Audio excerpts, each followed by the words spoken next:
왕의 예물은 왕의 친히 가지시며 왕의 상급은 다른 사람에게 주옵소서. 그럴지라도 내가 왕을 위하여 이 글을 읽으며 그 해석을 아뢰리이다.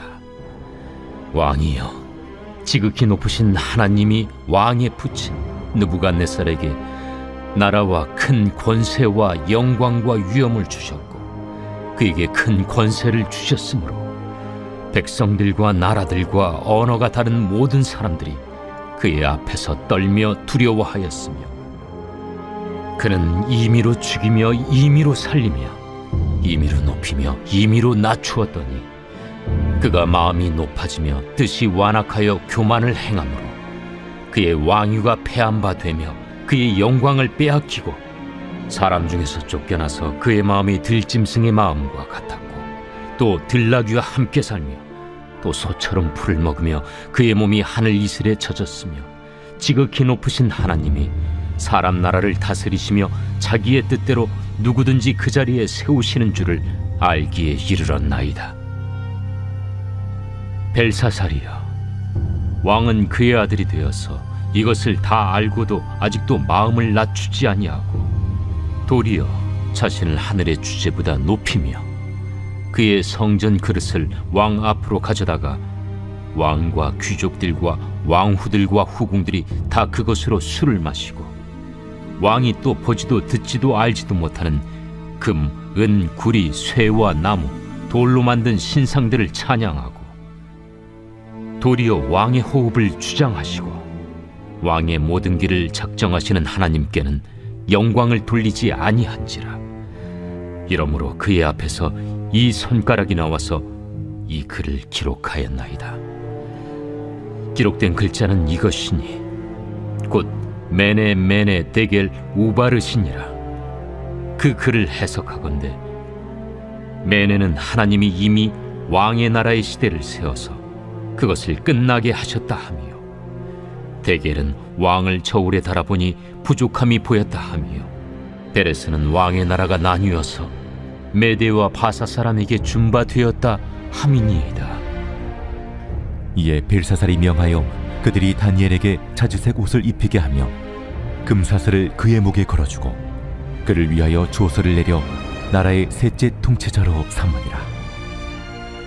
그날 밤에 갈대아 왕 벨사살이 죽임을 당하였고 메대 사람 다리오가 나라를 얻었는데 그때 다리오는 62세였더라. 우리 새벽을 깨우시는 모든 성도님들에게 하나님의 말씀을 깨닫는 은혜가 풍성하게 부어지시기를 축복합니다. 이 말씀을 깨닫는다는 건 정말 엄청나게 큰 축복입니다. 나의 지혜로는 알 수 없지만 하나님께서 내가 처한 상황에 이 말씀으로 해석을 도와주실 때 정말 비로소 나의 인생길이 어디로 향하는지 내가 알게 되고 내가 무엇을 어떻게 해야 되는지도 알게 됩니다. 그렇게 깨달은 순간 순종하며 나아갈 수 있는 믿음까지도 허락해 주시는 분이 바로 우리 아버지이시니 우리가 아버지 앞에 나와 예배하며 찬양함이 얼마나 큰 기쁨인지 깨닫는 시간이 되기를 소망합니다. 여러분, 우리 계속해서 지금 다니엘을 보고 있습니다.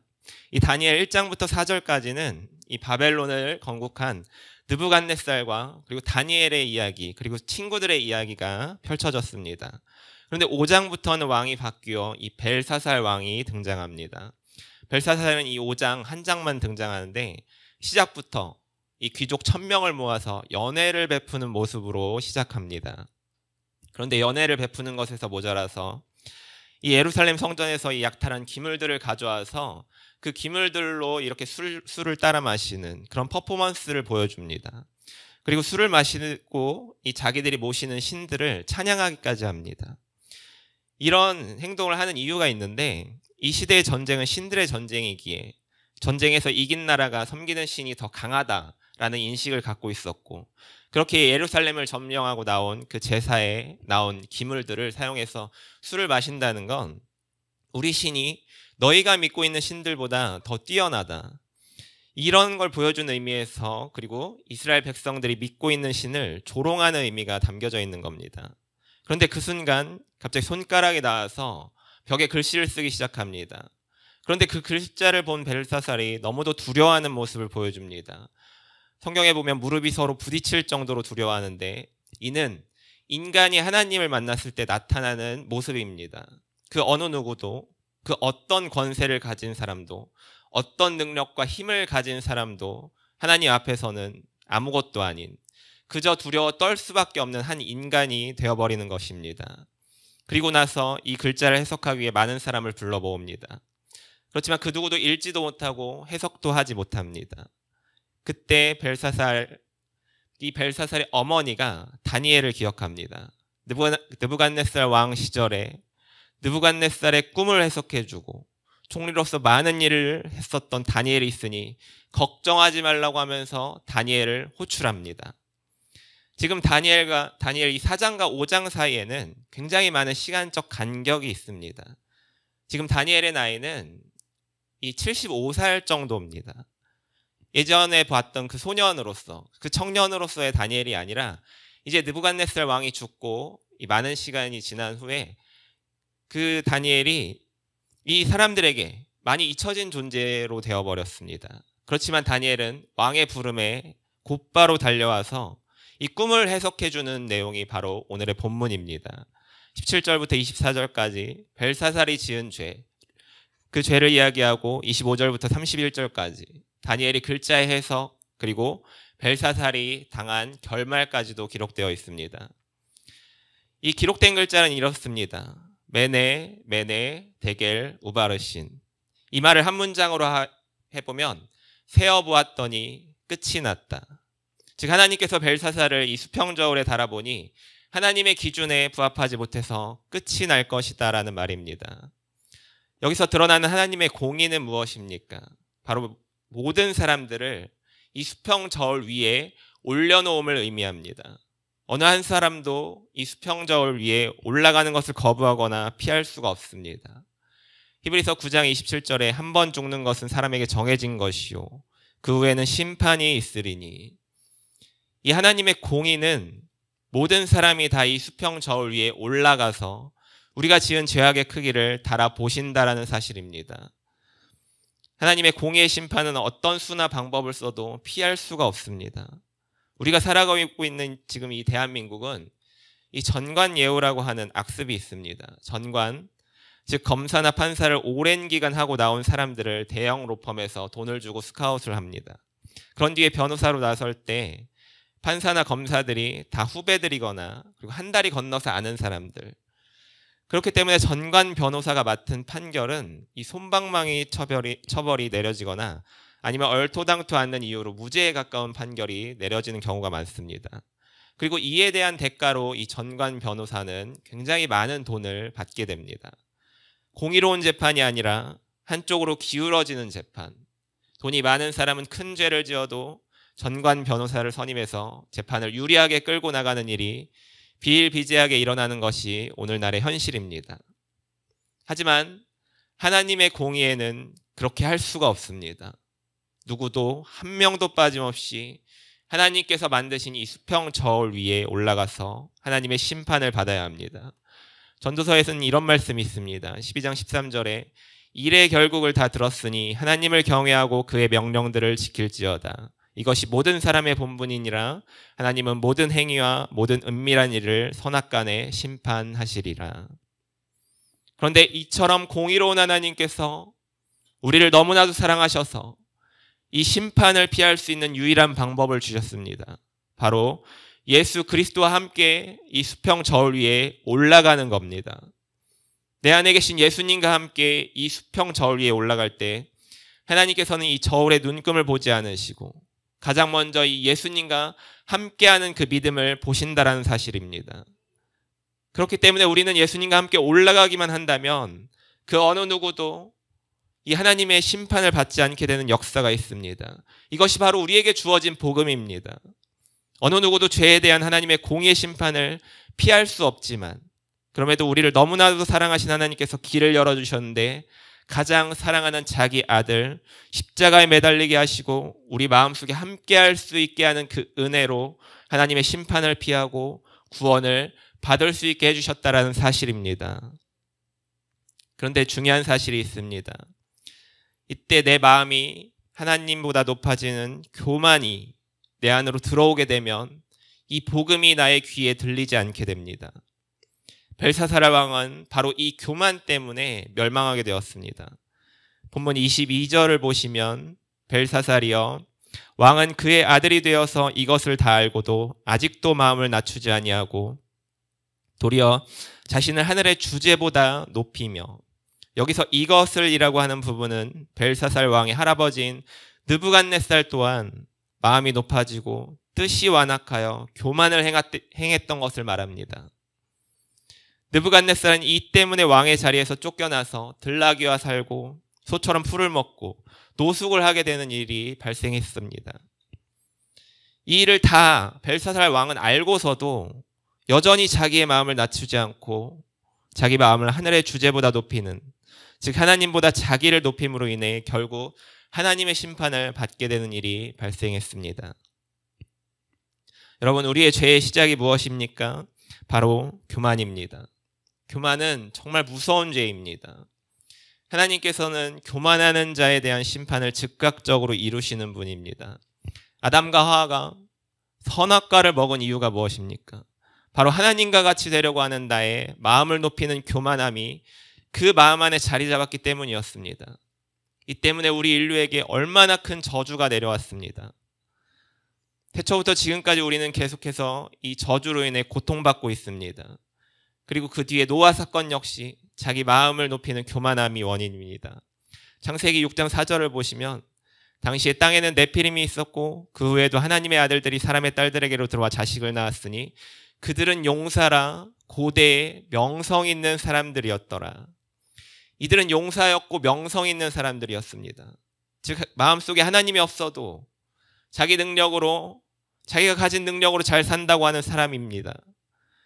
그런데 이들에게도 하나님은 계속해서 노아를 통해 방주로 들어오라고 했음에도 이들의 마음이 높아져서 방주로 들어오기를 계속해서 거절했습니다. 그리고 그 결과가 어떻습니까? 우리 모두가 알다시피 다 죽고 말았습니다. 그리고 바벨탑 사건, 창세기 11장 4절에 보면 성읍과 탑을 건설하고 그 탑 꼭대기를 하늘에 닿게 하여 우리 이름을 내고, 하나님께 닿고 자기 이름을 내고자 하는 마음, 바로 교만함입니다. 교만은 너무도 무서운 죄입니다. 하나님의 심판을 가장 빠르게 불러오는 죄입니다. 그래서 교만은 공동체 안에 반드시 제거되어야 하는 죄입니다. 교회 안에서 누군가 앞에 세워지는 사람 더 조심해야 합니다.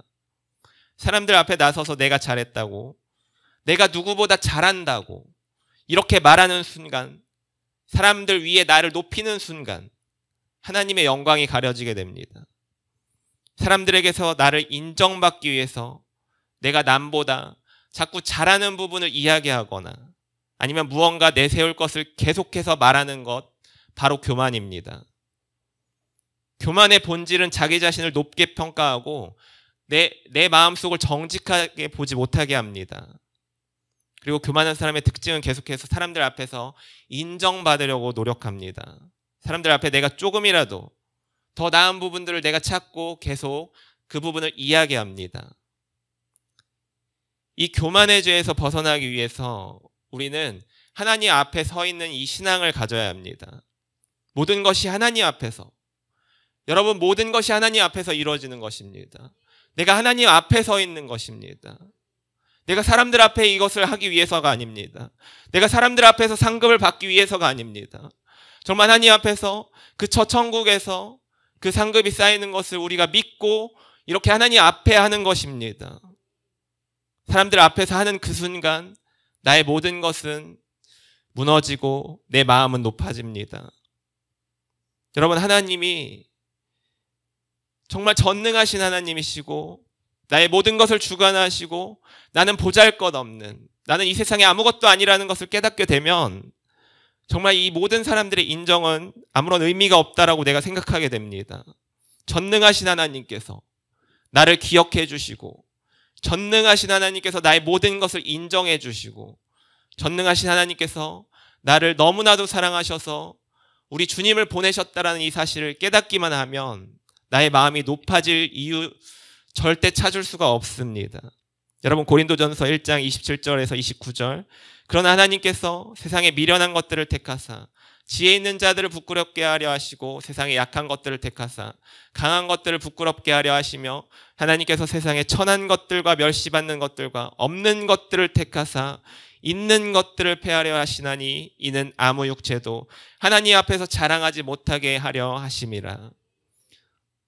여러분, 내가 대단한 것이 아닙니다. 내 안에 계신 주님께서 위대하신 것입니다. 나를 인도하시는, 끝까지 붙잡아 주시고 나를 끝까지 인도해 주시고 나를 끝까지 참아주시는 그 하나님이 정말 대단하신 분이신 겁니다. 여러분, 하나님은 우리가 누구보다 뛰어나서 누구보다 잘해서 우리를 택하지 않으셨습니다.